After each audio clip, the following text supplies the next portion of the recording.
Good morning बच्चों। आज हम हमारा व्याकरण का पाठ संज्ञा प्रारंभ करेंगे। पाठ 14 संज्ञा। सबसे पहले तो संज्ञा किसे कहते हैं बेटा? संज्ञा वो चीज़ है बेटा, हम अपने आसपास जो कोई भी वस्तु देखते हैं और यदि इसका कोई नाम है तो वो संज्ञा है। ठीक है, कि वो हर वस्तु जिसका कोई नाम हो वो संज्ञा है। वो वस्तु हो सकती है, हमारे मन की फीलिंग हो सकती है।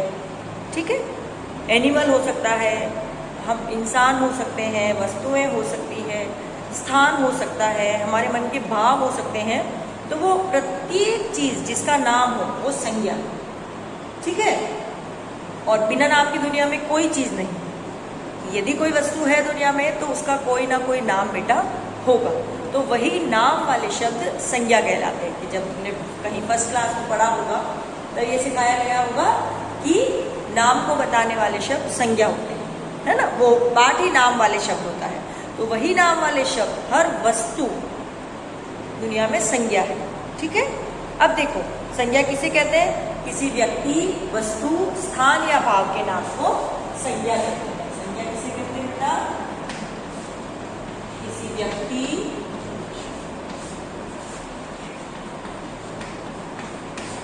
वस्तु,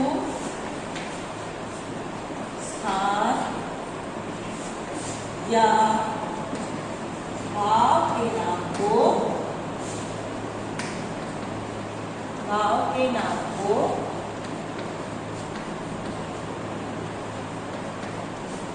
संज्ञा कहते हैं। ओके बेटा, किसी व्यक्ति, वस्तु, स्थान या भाव के नाम को संज्ञा कहते हैं। ठीक है बेटा। अब संज्ञा के 3 भेद हैं। संज्ञा के कितने भेद होते हैं बेटा? 3। कौन कौन से होते हैं? व्यक्तिवाचक, पहला भेद व्यक्तिवाचक संज्ञा। दूसरा भेद जातिवाचक संज्ञा। व्यक्तिवाचक, जातिवाचक, और हमारा तीसरा भेद होता है बेटा भाववाचक। ठीक है, संज्ञा के 3 भेद होते हैं, व्यक्तिवाचक, जातिवाचक और भाववाचक। ठीक है बेटा, मैं बार बार आपसे कहती हूँ कि व्याकरण के इन पाठों को बहुत ध्यान से पढ़िए, क्योंकि अभी कक्षा 10 में एक पाठ है बेटा पद परिचय। कहने को वो एक ही पाठ है, लेकिन वो आपकी इस पूरी ग्रामर को रिकॉल करवाता है। और वो पाठ आप तभी अच्छे से कर पाएंगे जब आपको ग्रामर की, व्याकरण की ये सारी चीज़ें बहुत अच्छे से याद है। ओके, तो संज्ञा किसी व्यक्ति, वस्तु, स्थान या भाव के नाम को संज्ञा कहते हैं। संज्ञा 3 प्रकार की होती है, व्यक्तिवाचक, जातिवाचक और भाववाचक। सबसे पहले देखो बेटा व्यक्तिवाचक।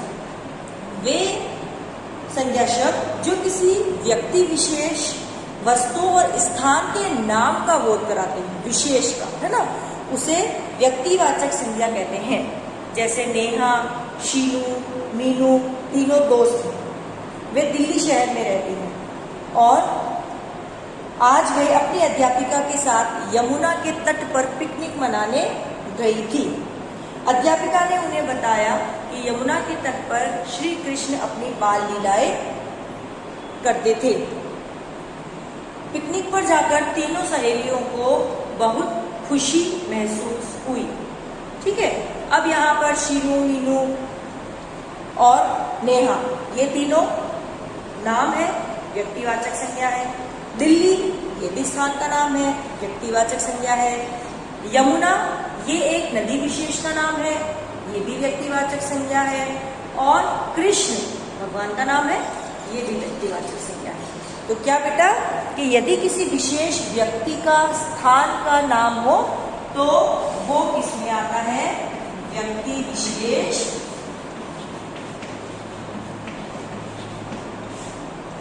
स्थान। ठीक है, व्यक्ति विशेष या स्थान विशेष का नाम हो तो वो किसमें आएगा बेटा? व्यक्तिवाचक संज्ञा। ठीक है, अब हम आएंगे बेटा, जैसे इसके और उदाहरण देखो। एवरेस्ट नेपाल की सीमा में है। अब एवरेस्ट व्यक्तिवाचक संज्ञा है और नेपाल व्यक्तिवाचक। कुतुब मीनार दिल्ली में है, कुतुब मीनार व्यक्तिवाचक संज्ञा है, दिल्ली व्यक्तिवाचक संज्ञा है। मुझे अमिताभ बच्चन की फिल्में अच्छी लगती है। अमिताभ बच्चन एक विशेष पर्सनैलिटी और पर्टिकुलर प्रॉपर नाम है, तो वो क्या है बेटा, व्यक्तिवाचक संज्ञा है। ठीक है, अब आता है हमारा जातिवाचक संज्ञा। वे संज्ञा शब्द जो किसी जाति का बोध कराते हैं बेटा, है ना। अब जैसे राम, राम तो एक लड़के का नाम है, लेकिन लड़का पढ़ने में अच्छा है। अब वहां जो लड़का है बेटा वो पर्टिकुलर किसी का नेम नहीं है ना, तो वो किस में जाएगा, जातिवाचक संज्ञा। बच्चे शैतानियां कर रहे हैं, बच्चे किस में जाएगा, जातिवाचक संज्ञा में। जानवर जंगल में रहते हैं, जानवर जातिवाचक। ठीक है, ऐसे ही देखो आज सारे विद्यालय बंद रहेंगे, तो विद्यालय जातिवाचक है, लेकिन आज बिरला शिक्षा केंद्र बंद रहेगा, है ना, तो वहां जो बिरला शिक्षा केंद्र है बेटा वो किस में जाएगा, वो व्यक्तिवाचक में जाएगा। ओके, लेकिन विद्यालय अगर शब्द आता है वो किस में जाएगा, जातिवाचक में। तो यहाँ पर क्या होता है जातिवाचक में, जाति का बोध। ठीक है, जाति का बोध, जैसे बच्चे, है ना, जानवर।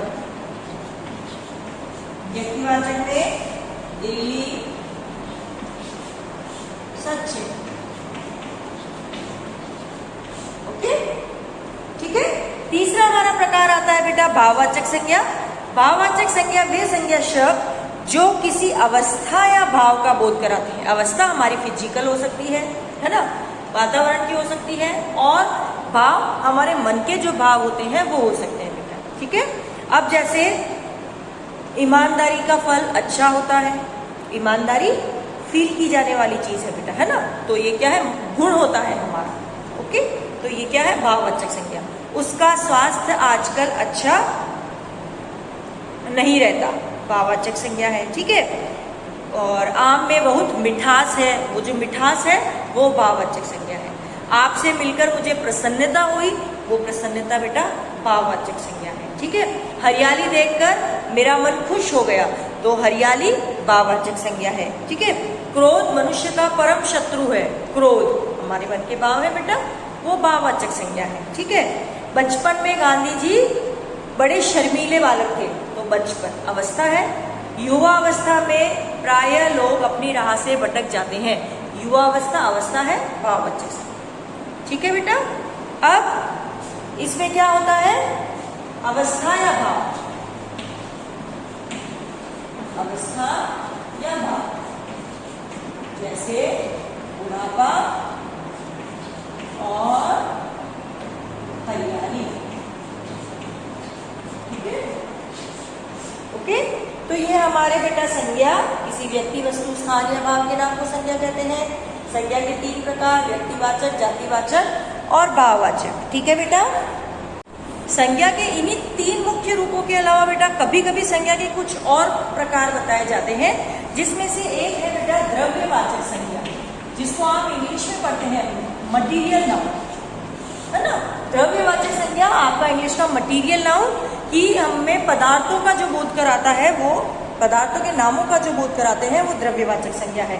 जैसे जो शब्द किसी द्रव्य अथवा पदार्थ का बोध कराते हैं, जैसे देखो सोना कीमती धातु है, ये मेज लकड़ी की बनी है। ठीक है, और माँ ने चांदी की पायल खरीदी, तो ये किस में जाएगा बेटा, द्रव्यवाचक। ठीक है ना, सोना, चांदी, लकड़ी, ठीक है, चीज पदार्थों के नाम, ओके, पदार्थ जिनसे सामान बनते हैं, उन मेटल्स के नाम, वो जो तुम्हारा इंग्लिश का जो है ना बेटा मटीरियल नाम, तो उस मटीरियल का जो नाम है वो क्या है, द्रव्यवाचक संज्ञा। ठीक है, उसके बाद एक आता है समूहवाचक संज्ञा, एक और आता है बेटा समूहवाचक, जिसमें ग्रुप का जो वो कराते हैं ना, जैसे चाबी का गुच्छा और चाबी का गुच्छा, सेना की टुकड़ी, ओके, और भीड़, झुंड और कक्षा, ये सारे किसी ग्रुप को डिनोट करते हैं बेटा। तो जहां पर समूह की बात होती है तो वो समूहवाचक संज्ञा होती है, कक्षा, सेना, ठीक है, भीड़। ओके, ये है हमारा संज्ञा के 2 और भेद है बेटा, है ना, द्रव्यवाचक और समूहवाचक। उसके बाद है बेटा इसी व्यक्तिवाचक संज्ञा का जातिवाचक संज्ञा के रूप में भी बहुत बार प्रयोग लिया जाता है। व्यक्तिवाचक जो पर्टिकुलर नेम है ना, जैसे विभीषण रावण का भाई था, यहाँ तो बेटा विभीषण उसी पर्टिकुलर पर्सन के लिए आया है जो रावण के भाई थे, तो यहाँ पर वो व्यक्तिवाचक संज्ञा है। लेकिन यदि मैं बोलूं कि समाज में विभीषणों की कमी नहीं है ना, समाज में विभीषणों की कमी नहीं है, तो वहां विभीषण उस पूरे ग्रुप को डिनोट कर रहा है जो अपने घर का भेद बाहर जाकर बताते हैं।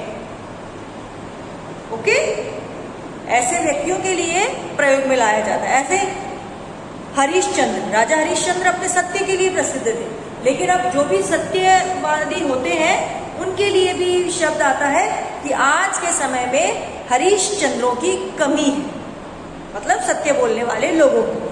तो यहाँ अगर आया कि समाज में बहुत विभीषण मिल जाते हैं, तो यहाँ जो विभीषण आएगा बेटा वो व्यक्तिवाचक संज्ञा नहीं होगा, वो आपका जातिवाचक संज्ञा होगा। ठीक है बेटा, ये हुआ हमारा अब जातिवाचक संज्ञा का व्यक्तिवाचक के रूप में प्रयोग। ठीक है, अब कई बार संज्ञा शब्द किसी व्यक्ति विशेष या स्थान विशेष के लिए भी, जैसे नेहरू जी हमारे देश के प्रथम प्रधानमंत्री थे। अब नेहरू जी, बहुत सारे नेहरू हो सकते हैं बेटा, बहुत लोगों का सरनेम होगा, लेकिन जैसे ही नेहरू जी नाम लिया जाता है हमारे मस्तिष्क में एक ही नाम उभरता है, पंडित जवाहरलाल नेहरू। ठीक है, ऐसे ही शास्त्री जी, गांधी जी। ठीक है, अभी गांधी जी के बाद तो बहुत सारे गांधी जी हुए, संजय गांधी, राजीव गांधी, इंदिरा गांधी, प्रियंका गांधी, ठीक है, राहुल गांधी। लेकिन जैसे ही हम बोलते हैं कि गांधी जी हमारे देश के राष्ट्रपिता हैं, तो हमारे दिमाग में सिर्फ और सिर्फ महात्मा गांधी की छवि उभरती है। तो वहां जातिवाचक को भी किस पे काउंट किया जाएगा? व्यक्तिवाचक। ठीक है बेटा, अब उसके बाद आता है हमारा भाववाचक संज्ञा बनाना। ठीक है, संज्ञा का भाववाचक बनाना, जैसे जातिवाचक से भाववाचक बनाना। ठीक है, भाववाचक संज्ञा बनाना, भाववाचक संज्ञा बनाना। तो सबसे पहले तो आएगा, किससे है बेटा? जातिवाचक। सबसे पहले है जातिवाचक। तो जातिवाचक जैसे बेटा दास है ना, दास शब्द है तो इससे बनेगा दास्ता। ऐसे ही एक हुआ बूढ़ा, तो इससे क्या बनेगा हमारा? बुढ़ापा। हरा, हरा से बना हरियाली। ठीक है बेटा, ऐसे ही शत्रु, शत्रुता, पशु, पशुता, माता, मातृत्व। ठीक, उसके बाद आएगा बेटा हमारा नेक्स्ट, जातिवाचक से हो गया। उसके बाद आएगा विशेषण से। विशेषण वे शब्द जो विशेषता बताते हैं, इनसे हमारा भाववाचक कैसे बनेगा? जैसे एक, एकता, चालाक, चालाकी, उचित, औचित्य, नम्र, नम्रता। उसके बाद क्रिया शब्दों से भाववाचक संज्ञा बनाना। क्रिया कोई भी काम, तो जैसे हंसना, हंसी, चलना, चाल, बनना, बनावट। फिर है सर्वनाम से भाववाचक संज्ञा बनाना। सर्वनाम, सर्वनाम जैसे बेटा अहम, अहंकार, स्व, स्वत्व और सर्व, सर्वस्व। अव्यय से भाववाचक संज्ञा बनाना। अव्यय शब्द बेटा जैसे दूर, दूरी, निकट, निकटता, दिक, धिक्कार, भीतर, भीतरी। ठीक है बेटा, अब इसके कुछ प्रश्न अभ्यास देखिए। निम्नलिखित वाक्यों में सही या गलत का निशान लगाइए। पहला है, व्यक्तिवाचक संज्ञा का प्रयोग जातिवाचक संज्ञा में नहीं हो सकता। व्यक्तिवाचक का प्रयोग जातिवाचक में नहीं हो सकता, गलत है बेटा, हो सकता है, अभी हमने पढ़ा। भाववाचक संज्ञा जातिवाचक संज्ञा से नहीं बनती है। भाववाचक संज्ञा जातिवाचक संज्ञा से नहीं बनती है। गलत है बेटा, बनती है ना। द्रव्य का बोध कराने वाले समूहवाचक शब्द होते हैं, गलत। किसी व्यक्ति का नाम व्यक्तिवाचक संज्ञा कहलाता है, सही। दूध, लोटा और मिट्टी समूहवाचक संज्ञा है, गलत बेटा। बुढ़ापा, बचपन और मोटापा जातिवाचक संज्ञा है, गलत। ये क्या है बेटा, भाववाचक। निम्नलिखित शब्दों से बने भाववाचक संज्ञा पर सही का निशान लगाओ। बूढ़ा से बुढ़ापा, निर्धन से निर्धनता, बिकना से बिक्री, युवा से यौवन, सर्व से सर्वस्व। दिए गए शब्दों की भाववाचक संज्ञा बनाकर एक स्थान भरो बेटा, वहां उसकी चतुराई नहीं चली। आलस्य व्यक्ति का सबसे समीपवर्ती शत्रु है। मुझे अपना बचपन बहुत याद आता है। जलेबी में मिठास कम नहीं होती।